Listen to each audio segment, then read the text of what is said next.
Note to self, this is how you use interstitial journaling to help when you're feeling overwhelmed and you're not sure where to start.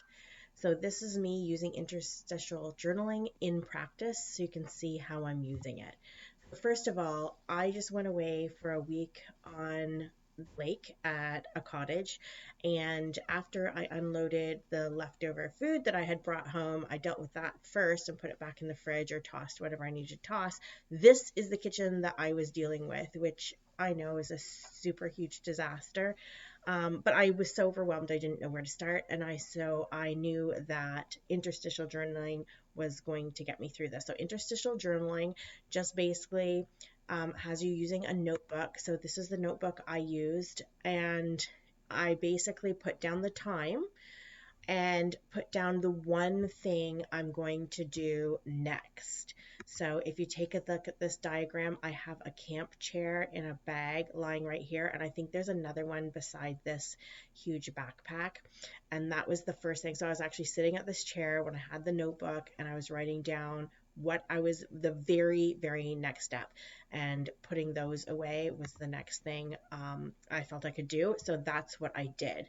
So I wrote it down first, then when I went and did it, and when I finished it, I came back and I crossed it off, wrote down the time, and put down the next thing I was going to take care of, which was putting the bodyboard in the mudroom. So the bodyboard is what's in this big backpack here. And so I just moved that into the mudroom. The mudroom is even worse disaster than this one, but that's a whole other problem, a whole nother day. So that's what I did next. So I wrote down, and once I did it, I cross it off and I write down the time and look around and I do my very next step. So the reason interstitial journaling can work is because it just gives you a tiny little hit of dopamine, and it doesn't have a list of all the things you need to do all at once. It just has one tiny baby step that you're going to do so you can have success. And often interstitial journaling helps me just get on a roll. Sometimes I'll just do a few things and then I'm like, I'm good, I can see what I need to do next. But for this one, I was still feeling overwhelmed, so I just kept writing down my next baby step with the time and crossing it off as I finished. So the next one was to put all the stuff in the Ninja box away. I think this was a box that had a Ninja coffee maker in it at one point. So that's what I was referring to. So there's a bunch of stuff in there. I went and dealt with that next. So I wrote down the time, and then that only took about 12 minutes, but then I was ready for a break. So I took a break.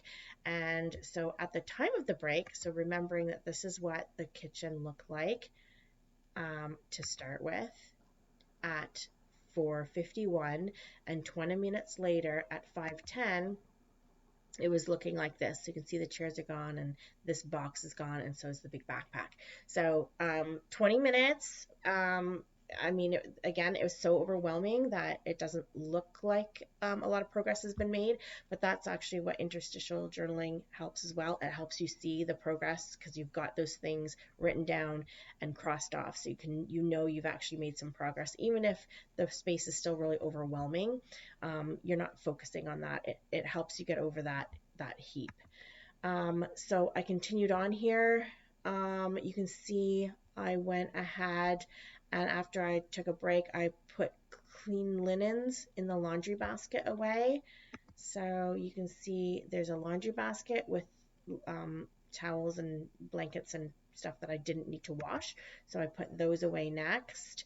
And then I put stuff in the Sobeys bag away. So there is a Sobeys bag here that I emptied that thing out. And again, you can see everything time stamped.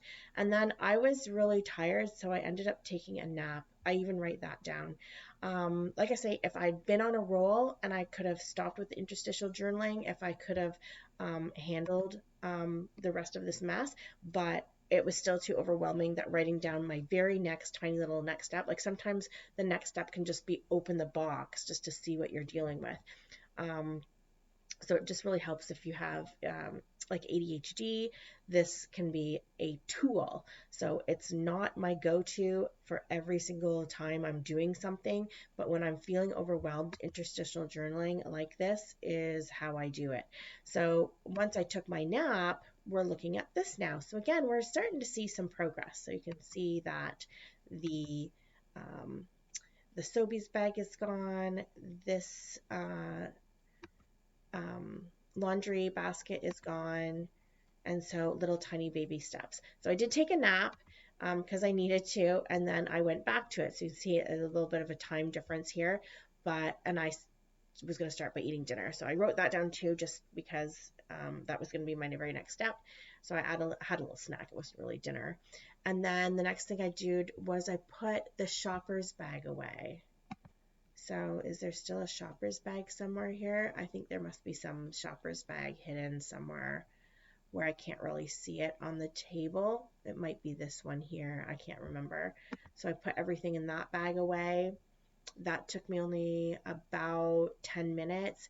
Then I started a wash of laundry and moved laundry over to the dryer because I had started a load of laundry earlier that day. And then after I did that, I took a look around, or I did an errand. So it's just keeping me focused. I kind of had been distracted now from the kitchen, but this helps to keep me honest. So the next thing I did was to put the survival box away. So there's a box here. I think it's this one here that had kind of like necessities, had it while I was at the cottage. So that was the next thing I tackled. And putting everything away in there took me a good long time. It took me about 40 minutes, but that's okay. That's the purpose of interstitial journaling, to try to help me keep focus. So you can see I'm starting to lose, I think, a little bit of focus, or at least working more slowly, but it keeps me honest. So then it keeps me moving forward. Then move the laundry over and fold it. I did that. That only took me 6 minutes. And then putting the contents of the beach bag away. This is my beach bag. That had some stuff in it I put away. That still took 20 minutes or so. Then put pantry box away. The pantry box, oops, I didn't want you to see that yet. The pantry box is over here on the stove. That's what this one is right here. So I put that away.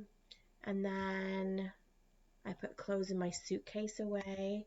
So I dealt with this item right here. And once I did that, I was calling it a night at 5 after 10. I was like, I'm done. So I did have to continue on the next day, because by the time I went to bed, the kitchen looked like this. Huge improvement, but obviously still overwhelming. There's lots of kind of miscellaneous stuff on my table. When I got started the next day, this I didn't find nearly as overwhelming, so I started with a 5 things tidy, which is a different strategy I use, but I just want to show you my after. Obviously my kitchen is not perfect, it is far from perfect, but it is completely functional, and that's because of the interstitial journaling. So again, it's best used for me anyways, when I'm feeling very overwhelmed, I don't know where to start, and I just feel like I'm going to get completely distracted. It breaks it down into baby steps, and then you write it down first so you know what you're going to do, and then you cross it off to get that dopamine hit, and that keeps you going. And as I mentioned, sometimes I only need to do this for a couple of minutes, and I'm just get on a roll. I don't need to write down what I'm doing next. I only keep with it if I'm like feeling like I wouldn't know what to do next, or I'm not wanting to do it, like it's an undesirable task. So I would keep going with the interstitial journaling in those cases. But you're going to know as soon as you just see the next thing and you start doing it, then you don't need to do the journaling anymore. As soon as you're doing something without writing it down first, you're good to move on. And even if 10 minutes later you feel like you need to go back to writing it down in your interstitial journal, I just pick up, right where I am, and just write down the time and then the task I'm going to do next. So it's just meant as a tool to get you over that hump. I hope this helps. Till next time.